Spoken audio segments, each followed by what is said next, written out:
Viewers, இப்போ நம்ம என்ன பண்ண போகிறோன்னா சத்து மாவு நான் ஆல்ரெடி சொல்லியிருந்தேன் இல்லையா, 5 ஸ்ப்ரவுட்ஸ் யூஸ் பண்ணி முளைக்கட்டி வச்சு காய வச்சு வச்சுருக்கேன்.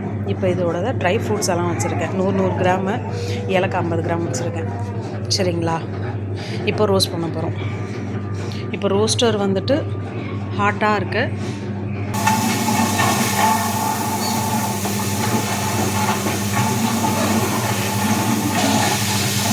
இப்போது கேழ்வரகு, கோதுமை, அப்புறம் சோளம், கம்பு, அடுத்து பச்சை பயிறு எல்லாமே ஸ்ப்ரவுட்டடாக பண்ணியிருக்கோம்.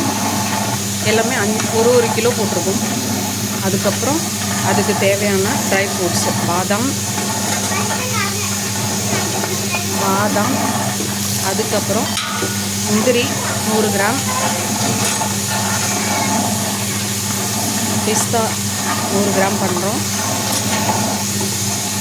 ஃபர்தராக ஏலக்காய் 50 கிராம்.